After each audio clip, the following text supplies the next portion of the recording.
of Germany. Welcome.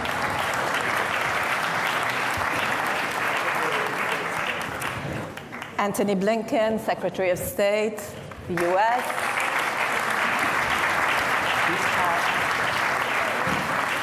Nice to have you. And Jaishankar, Minister of External Affairs, Republic of India. Minister.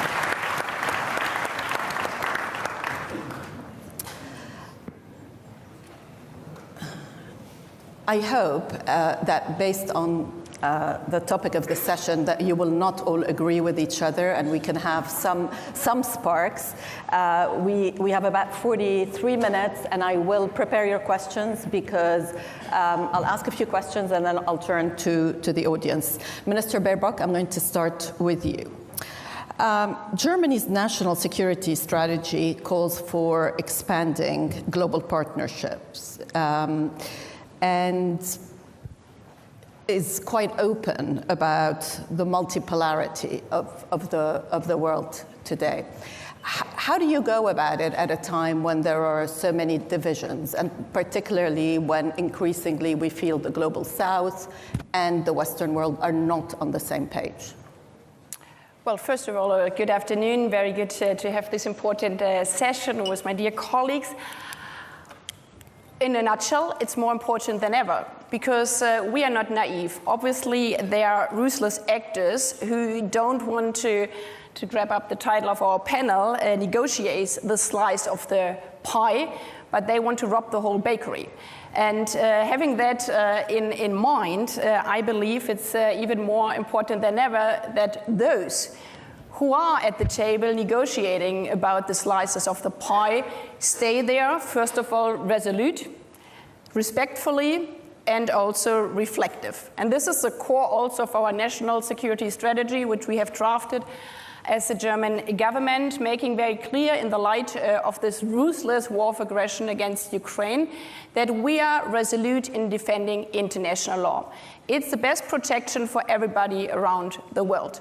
So there is no question about negotiating whether Ukraine has right of self-defense or not. We all agreed, and not only, I don't like that word, but Western actors, we all agreed in our Charter of the United Nations, there is the right of self-defense, and we all agreed on the Universal Declaration of Human Rights.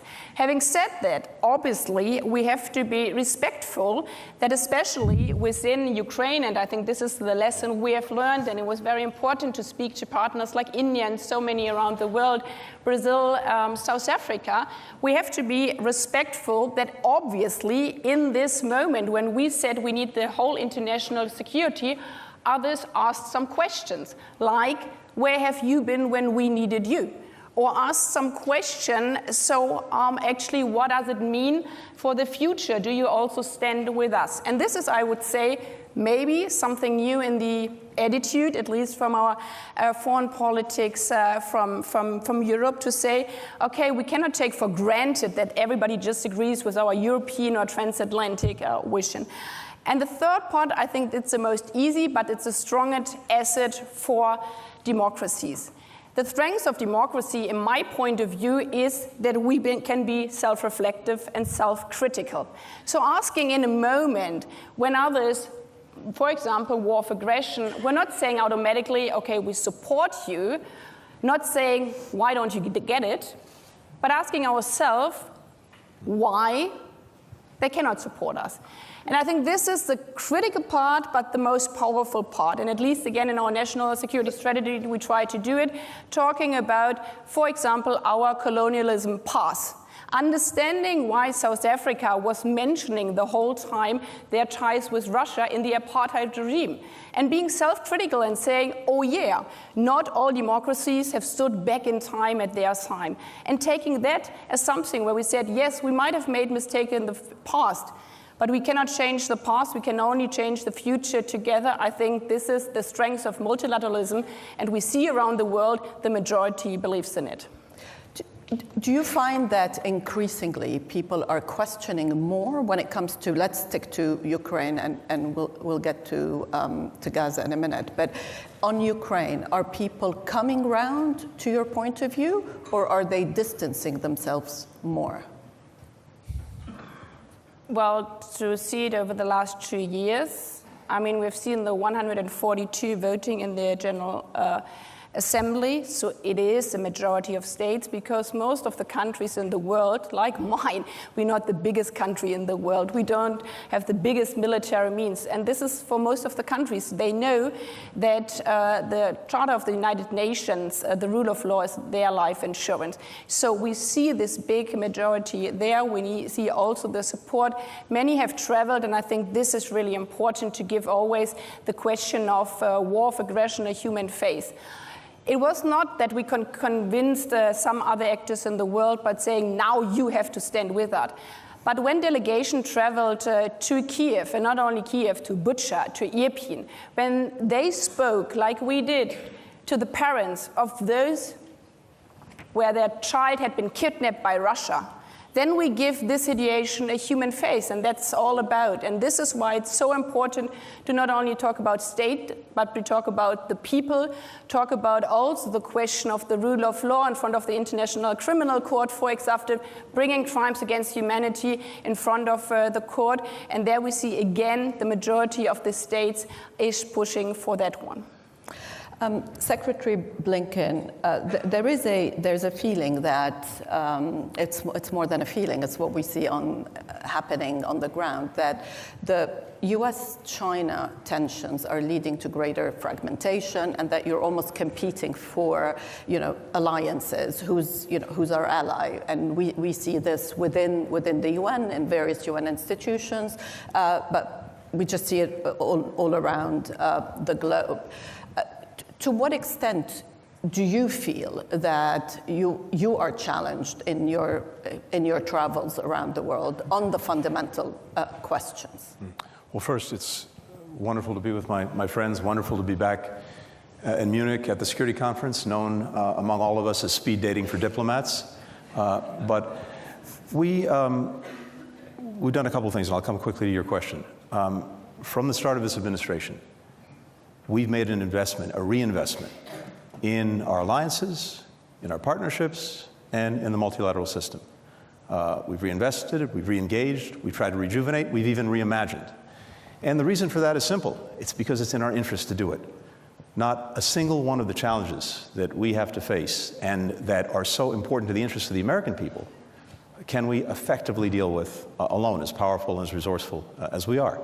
And so across the board, we've seen our comparative advantage as having a strong network of voluntary alliances, voluntary partnerships, and if you're not at the table in the international system, you're going to be on the menu. So it was very important for us to re-engage multilaterally, and we've done that. When it comes to strategic competition, and there's no doubt that we have one with China, there are a few things to be said. First, we have an obligation to manage that relationship responsibly. And I think that's something that we hear from countries around the world, and it's clearly in our interest to do so. And that's exactly what President Biden is doing. And when it comes to other countries, the point is not to say to country X, Y, or Z, you have to choose. The point is to offer a good choice. And if we can do that, and I believe we can and we have and will continue, then I think the choice becomes fairly self-evident. Over the last 6 or 7 months, we have engaged in a sustainable way with China. I just met my counterpart Wang Yi here in Munich, but that follows a series of meetings, notably, most importantly, President Biden and President Xi. And I think we've brought greater stability to the relationship, not moving away from or ignoring the fact that, yes, we have a competition. There are areas where we are contesting each other, but there are also areas where we can and should cooperate because it's in our interest to do that. One of the best examples of that is the agreement we reached with China on fentanyl. The single largest, the number one killer of Americans aged 18 to 49 is a synthetic opioid, fentanyl. Now we have meaningful cooperation from and with China on fentanyl. That's going to make a difference in the lives of Americans. And you think it is sustainable to have cooperation in some areas, climate being one of them, but to have a strategic competition, the strategic competition that defines geopolitics today and that will go on for a very long time, do you think that that is sustainable, that both sides sort of can find rules of engagement? This is where we compete, and this is where we cooperate? Some fundamentals haven't changed. Countries will act in their self-interest. Where we have to compete, we will. Where we have to contest, we will. Where it makes sense to cooperate, we will. And I think you can do all of the above at the same time. But there's something else that's, I think, changed, and it goes back to the first part of the question. The very fact that we've re-engaged and rejuvenated, as well as reimagined some of our alliances and partnerships, along with the investments that we've made at home in the United States, the investments we've made in our infrastructure, the investments we've made in science and technology and chips, the building blocks of the 21st century economy, the investments we've made in climate technology. You put those two things together, investments at home, much greater alignment with partners and allies across the board in Europe, in the Indo-Pacific, in Asia, on how to approach a question as complicated as relations with China. That puts us in a position of much greater strength in dealing with all of the challenges that we have to deal with. Minister Jaishankar, India has more of a multiple choice mindset.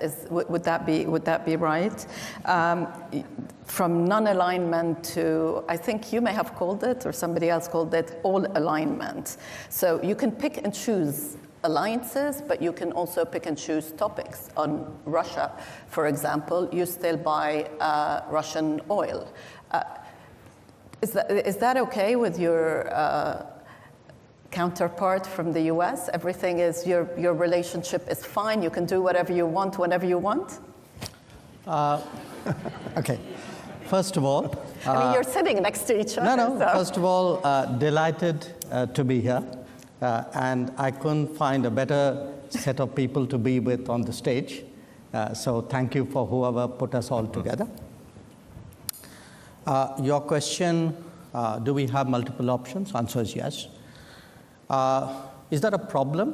Why should it be a problem? If I'm smart enough to have multiple options, you should be admiring me. You shouldn't be criticizing. Now, is that a problem for other people? I don't think so. I don't think so, certainly in this case and in that case, because, look, we try to explain what are the different pulls and pressures which countries have. And it's very hard to have a unidimensional relationship. Now, again, different countries and different relationships have different histories. If I were to look, say, between the US and Germany, it is rooted, there's an alliance nature to it. There's a certain history on which that relationship is grounded. In our case, it's very different. So I don't want you to even inadvertently give the impression that we are purely and unsentimentally transactional. We are not. We get along with people, we believe in things, we share things, we agree on some things, but there are times when when you're located in different places, have different levels of development, different experiences. All of that gets into it. So life is complicated, life is differentiated, and I think it's very important today not to reduce the entire complexity of our world into very sweeping propositions. Yeah. I think that era is today behind us. Yeah. So I agree very much with what Tony said, which is good partners provide choices. Smart partners take some of those choices. But sometimes there will be choices on which you say, well, I think I'll pass up on that one. It's a very good point, which brings me to the BRICS and the rise of middle powers, because that is one of the shifts that we see today. To what extent do you think that is a challenge to the West, or maybe that can be sort of the bridge, especially in a world where we will see continued competition between the US and China?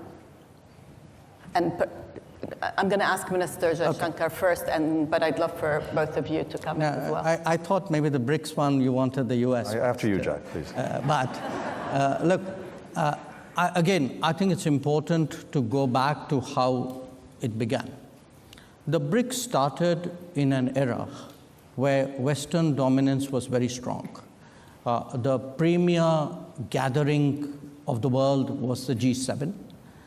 And you had a number of significant powers in the world who felt that, well, they were not part of the G7, but maybe they also brought value to the table by sitting and discussing with others. So in a sense, you had a collection of these countries. It was originally 4. South Africa joined later. If you look at it, it's a very interesting group because it's geographically as disparate as it can be. Yet it is bound by the fact that these discussions we've had over a decade and a half have been very useful for all of us. Now, like any product, you test it in the market at some point. We tested it last year and asked people, so how many of you want to join BRICS? And we got almost 30 countries who were willing to join BRICS. So clearly, if 30 countries saw value in it, there must be something good we've done. So I think it's important today to make a distinction between being non-West and anti-West. Mm-hmm. I would certainly characterize India as a country which is non-West, but which has an extremely strong relationship with Western countries, getting better by the day. Not everybody else necessarily in that grouping might qualify for that description, but the contribution the BRICS has made, if one looks at the G7 and how it evolved into the G20, I think in a way, those additional 13 members who came into its bigger grouping, 5 of them are BRICS members. The fact that there was another group which was meeting regularly and discussing and debating, I think certainly was an input into the expansion of the G7 into the G20. So I think we did a service to the world. Yeah. Secretary Blinken? I'm tempted to say what my friend said and leave it at that. Look, what we don't need to do and what we're not doing is trying to somehow design the world into rigid blocks. Each and every one of the issues that we have to deal with and deal with in the interest of the American people may have different collections and coalitions of countries that are focused on it, that bring certain experiences, certain capacities. And I think about it as variable geometry. We're putting together a puzzle with collections of countries and not just countries, organizations of different sizes and different shapes to deal with a given problem. As Jai said, we have, and of course the fact that the relationship between our countries, I would argue, is the strongest it's ever been. It makes no difference that India happens to be a leading member of BRICS. We're a leading member of the G7. We have the G20, and we have a multiplicity of things that we're doing together every single day in different ways of organizing ourselves. India and the United States working together in AUKUS, working together, in the Quad, working together in a variety of other fora. All of this goes to the point that the complexity and the multiplicity of the challenges we have demands that we find different ways to work together, and they shouldn't be done on an exclusive basis.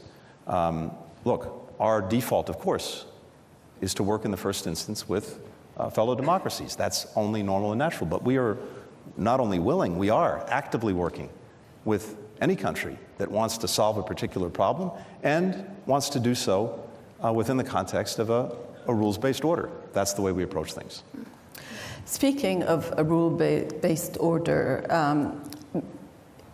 major powers today are criticized for sort of upholding the rule-based order and upholding values in certain areas, but not in others. And a lot of people around the world, and particularly in the global south, but I would say not only in the global south, even within our Western democracies, are confused.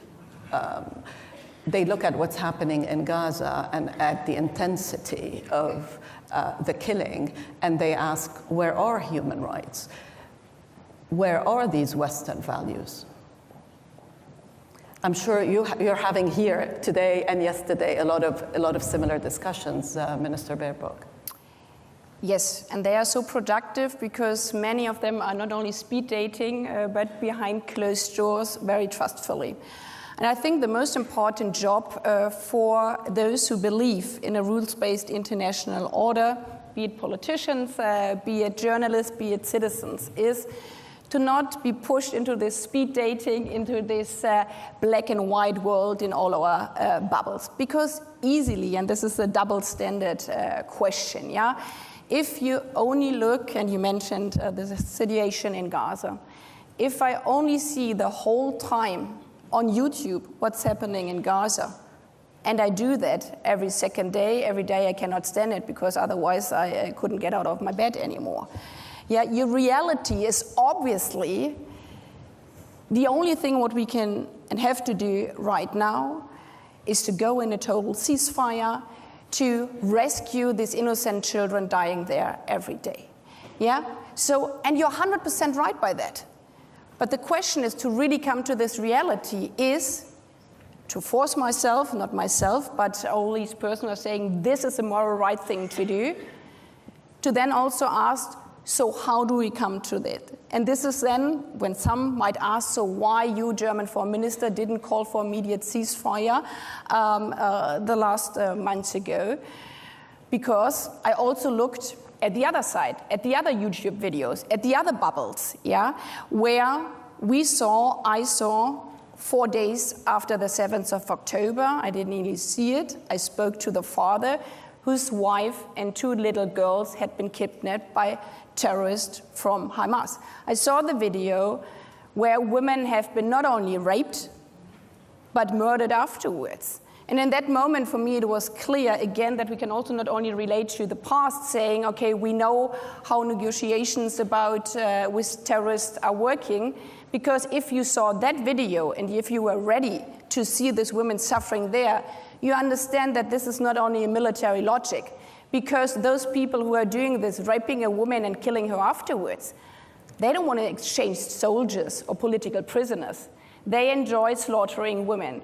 I'm saying that because I think this is really important, bringing it down to the people, because then you understand in this kind of situation, how do we come now to a ceasefire? That the release of hostages, the release of these women is crucial, because otherwise we can never save the children in Gaza. So this comes all back to what my dear colleague Jaishankar has said. If we're not capable of stepping out of right or wrong, yes or no, black or white, we will, in this world of dilemmas, never do what our job, I would say, the 3 of us here, is to do all the best to rescue people. And this is why we have been working so intensively with those partners, Arab partners, in the last 3 months, to see how we can come together for the most important point right now, freeing the hostages, having a humanitarian pause to bring in humanitarian support into Gaza, and not stopping, even though the headlines are there every day, you cannot fix it anyhow.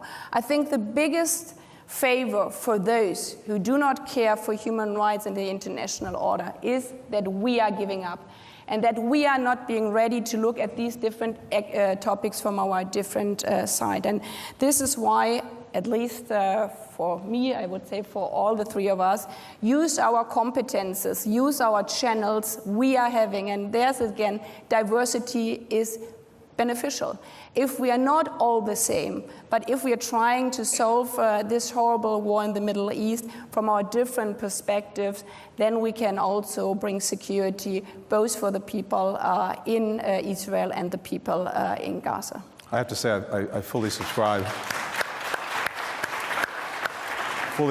to everything that Annalena said. And I think as people in positions for a brief period of time of responsibility, but also, and maybe foremost, as human beings, as mothers, fathers, children, brothers and sisters, we're intensely driven to try to prevent or stop human suffering, including the suffering of men, women, and children in Gaza.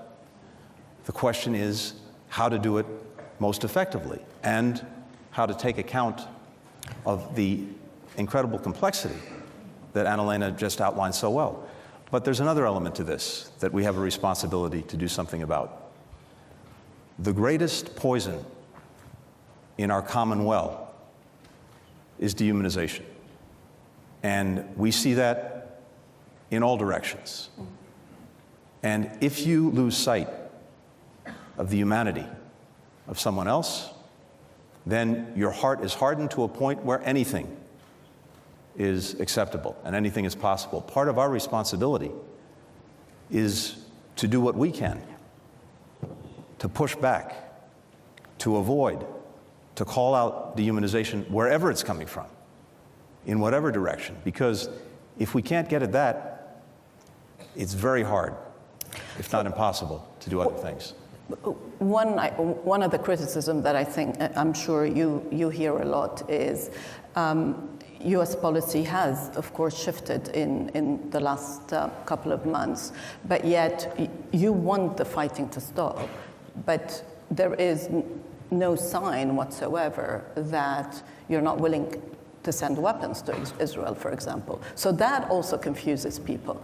You know, when they look at the rhetoric versus the action, what would you say to that? Well, first, we're committed to Israel's security. That's been clear from day one. It remains clear.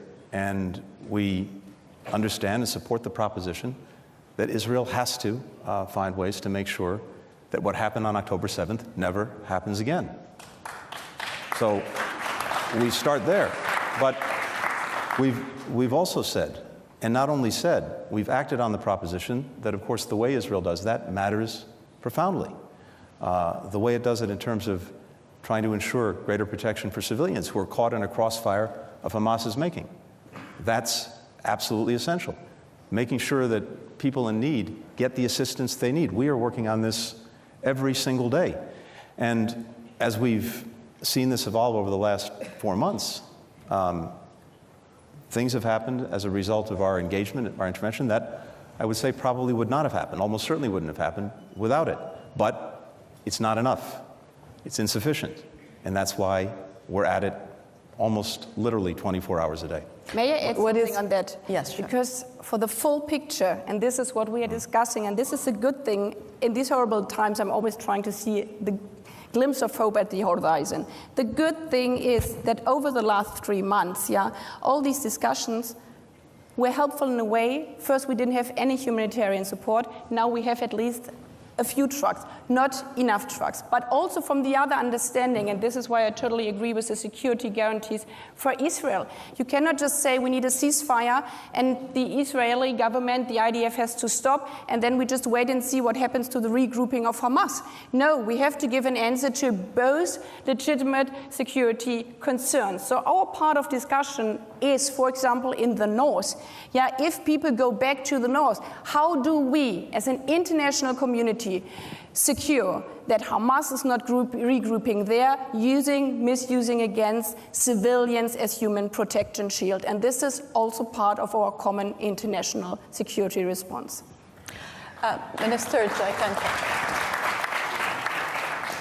what is the view from India? What would you, if you had some advice for your colleagues, what would you tell them?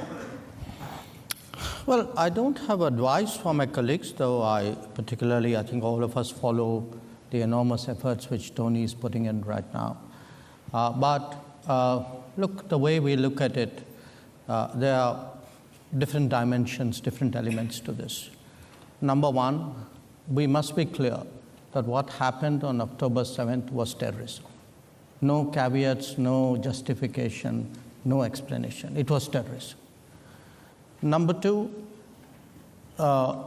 as Israel responds, it is important that Israel should have been very mindful of civilian casualties.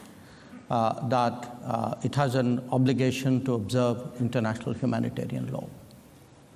Number three, the return of hostages is today imperative. Number four, there is a need for a humanitarian corridor, a sustainable humanitarian corridor to provide relief. And eventually, there has to be a permanent fix, a long-term fix. Otherwise, we're going to see a recurrence. And I think today, certainly India has long believed in a two-state solution. We have maintained that position for many decades. And I think today, many more countries in the world today feel not just that the two-state solution is necessary, but it is more urgent than it was before.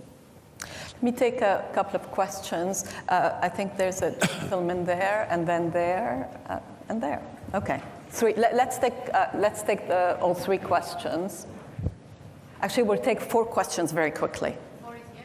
Yes, four is there. Natalie Tocci, Rome. A question, in fact, both to Secretary Blinken and to Foreign Minister Baerbock. I mean, the logic of the argument of being somewhat reticent on pushing for a ceasefire, as far as I understand, is basically that of saying, well, one needs to make sure that what happened on the 7th of October does not happen again. And so the question that I ask you is, do you think that what is happening now, what has happened over the last 4 months, will actually reduce the chances of what happened on the 7th of October happening again? Will it actually make Israel more secure or not? Okay, so there's... Okay, so Then I thought that question was that side, but okay. Oh, yeah, thank you very much. Alexei Goncharenko, member of the Parliament of Ukraine. Secretary Blinken, you said those who are not at the table are in the menu. Ukraine was at the table in Budapest when we voluntarily gave up our nuclear weaponry. Now we are in the menu. So the question is, what is the way for us? We are confronted with a nuclear power. Either we will become member of NATO, alliance with a nuclear power, or we should restore our nuclear status. I don't see any other option. What option do you prefer, and what you will answer on this? Thank you very much. Okay. There's a question here, a question there, and then we'll do one round. Would that be okay? Yes, I mean, I have said. Yeah, here we go. Thank you. My name is Shafiq Abram from Egypt. My question is to Secretary Blinken. You've invested an incredible amount of time trying to bring a settlement in the issue of Gaza. And at the very same time, we all feel in the region that things can spill over in a very dramatic way. Especially, there are many excuses of why not to have a solution, but to do things step by step. That is not going to work.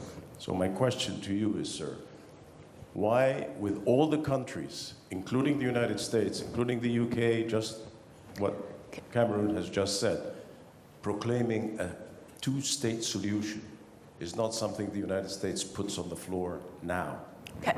and be able to achieve that? Thank you. Thank you. Finally, there's a question there, and then I'm afraid. I have a loud voice. I don't need a microphone. Hello, my name is Masih Ahmadinejad. I'm an Iranian troublemaker for mullahs, and I have a simple question. We cannot talk about global security by forgetting about Iran, by burying the human rights abuse under the carpet. I'm here today with a woman who was in the front line of last year's uprising. She was shot in her eyes. She lost her eyes because of the Revolutionary Guards. So my question is very clear. How we can reach to peace and security in the world without designating the Revolutionary Guards as a terrorist organization, which the United States of America did that, thanks. But why the allies are not following the United States? Okay. The democratic countries are not as united as autocracy, because the Islamic Republic is helping Putin, is helping Hamas, all the proxies in Yemen. So as we see, unfortunately, dictators are more united than democratic countries. Do you have any common strategy to isolate the Islamic Republic and address Khamenei and his gang of killers the way that you address Putin? Thank you so much. to all three of you, you can pick the question you want to answer. I know one was directed, a couple were directed at Secretary Blinken. So maybe you start. Good. Yeah. So to the question, is Israel more secure now after 4 months after October 7th? I think the answer is in the near term, in the immediate, yes, it is, in terms of dealing with the immediate threat, the horrific terrorist group that attacked it in the most unimaginable ways on October 7th. Is it more secure for the long term? That's a different question. Because the fundamental question we have to ask ourselves is, and Jai mentioned this, how do we make sure that this cycle, one way or another, doesn't repeat itself, whether it's a year from now, 5 years from now, or 10 years from now? I think there's an extraordinary opportunity before Israel in the months ahead to actually, once and for all, end that cycle. And it's because there's some new facts that didn't exist before when there were efforts to make peace between Israelis and Palestinians, starting with the fact that virtually every Arab country now genuinely wants to integrate Israel into the region, to normalize relations if they haven't already done so, to provide security assurances and commitments so that Israel can feel more safe and more secure. At the same time, there are genuine efforts underway, led by Arab countries, to reform, revitalize, revamp the Palestinian Authority so that it can be more effective in representing the interests of the Palestinian people and could be a better partner for Israel in that future. And there's also, I think, the imperative that Jai mentioned, that's more urgent than ever, to proceed to a Palestinian state, one that also ensures the security of Israel and makes the necessary commitments to do so. If you put all of that together, you have an integrated region where people are actually working together for the common good, a region in which Israel is secure in ways that it's never been before, and where the number one threat to its security, as well as the security of many of us, just alluded to in the last question, Iran, is isolated, along with all of its proxies. That future, that path is there, it's clear, it's hard, it's complicated, but it's real. The alternative is an endless repetition of the cycle that we've seen, year after year, decade after decade, generation after generation. It's incumbent upon all of us who have relationships with and responsibility for different countries in the region, things that we bring to the table ourselves, to make the hard decisions, do the difficult things, to actually make that path clear, real, and one whose attraction is overwhelmingly powerful. I think the more we're able to do that, and the more we distinguish between that path and the alternative, the greater the chance we'll actually see movement in that direction. I'll say just very quickly on Ukraine. I think you've heard throughout this conference, including by the fact that we have an extraordinary delegation from the United States Congress here, Republicans, Democrats, Senate, House, that there is enduring support for Ukraine, and that's not just from the United States, it's from country after country in Europe and well beyond, for a whole variety of reasons, starting, of course, with the aggression that the Ukrainians have suffered, but also because that aggression has gone to the very principles at the heart of the international system that each of us has a stake in preserving, and that's not going away. So there's a tremendous determination on the part of dozens of countries to do two things. First, to make sure that Ukraine has what it needs to deal in the immediate with the ongoing Russian aggression, but second, to put Ukraine on a path where increasingly, in the months and years to come, it's able to stand strongly on its own 2 feet, militarily, economically, and democratically. That is the strongest possible rebuke to Putin. It's the strongest possible rebuke to all those who would seek to undermine Ukraine. And I'll just conclude with this. The real lesson to be drawn from what we've seen, including, as you rightly said, Russia tearing up and then spitting on the Budapest Memorandum, among many, many other agreements, is that this aggression against Ukraine has been an absolute strategic debacle for Vladimir Putin and for Russia.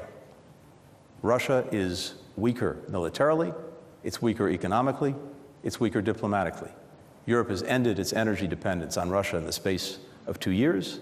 Ukrainians are more united than they've ever been, including against Russia, which was not the case, certainly in 2014. Not desirable, but it's a result of Russia's actions, and certainly since 2022. We have a NATO alliance, a defensive alliance, with no intent of ever attacking Russia, only there to defend its members, that is now stronger and larger. All of this a result of actions that Russia has taken, precipitating the very things it said it wanted to prevent. So I think as those lessons are digested, not to mention the horrific losses that Russia has suffered as a result of Vladimir Putin throwing its young men into a meat grinder of his own making, I think the more those lessons are digested, the more you're going to see that this is not repeated.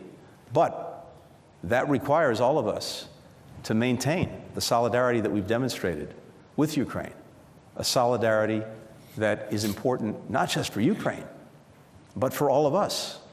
The stakes couldn't be higher. So my belief, again, listening to everyone here over the last couple of days, talking to our members of Congress who are with us, is that not only is that support there, it will be sustained, and Ukraine will succeed. Thank you, Secretary. Minister Baerbock. Well, I guess the question from Iran was for us. So the question was, why do you not follow the example and list them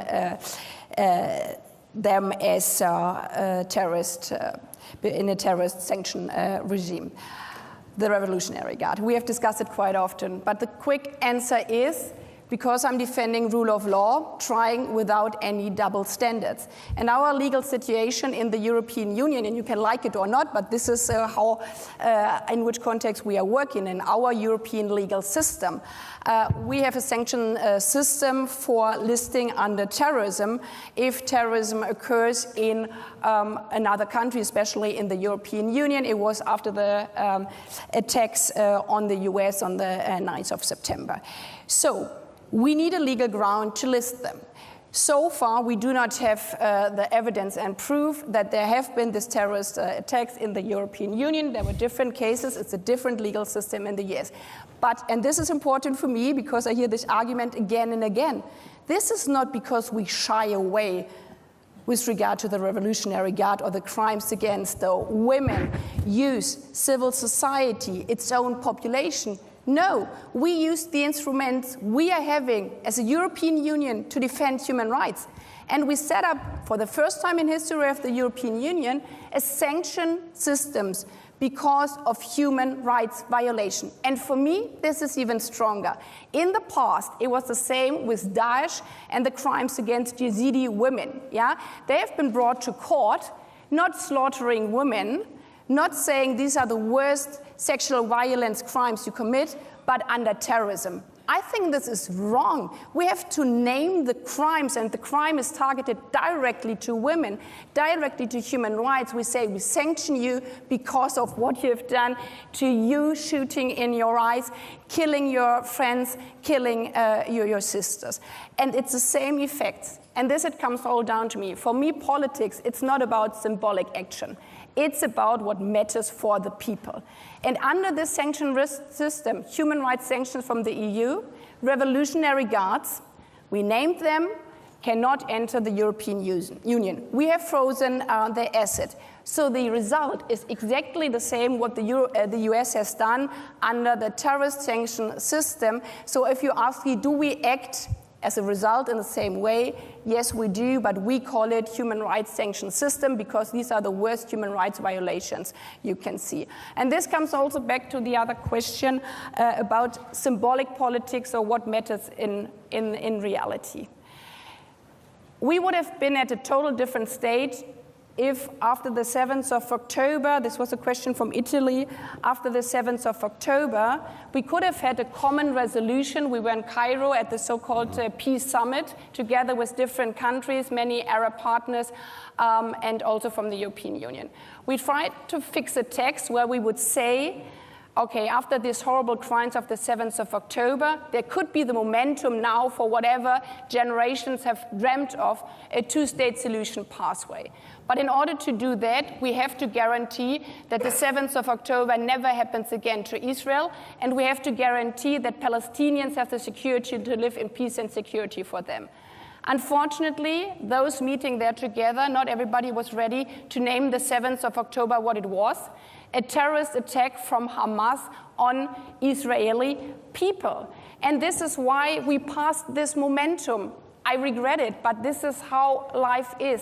So now again, we have to work again. If we now, after 4 months, where we see that the current situation only brings misery for everybody, if we can regroup again, and this is why what we have described before, for us it's so important to work together as European Union, as the US, with Arab partners to find what we need, guarantees that Israelis can live forever in security, that the 7th of October can never happen again, and the same counts for Palestinian people. It has to be a irreversible path towards a two-state solution, and this is our job, which we have to do right now, and we can only do it together with the different partners. Neither the US, definitely not Germany, but also not one Arab country alone can go this path. We have to group and unite together for the peace in the Middle East. Inshallah, as they would say in the Middle East. So I'll just take a minute. 1 minute, yes. I think a very large number of countries, especially of the global south, believe that terrorism shouldn't be countenanced or justified, but they equally strongly believe that a two-state solution should not be delayed. These are not choices. These are both musts. And unless we are able to address both these issues, we are not going to really solve the problem. Well, thank you all. I know that we've gone over time, so apologies for that. And thank you to the audience.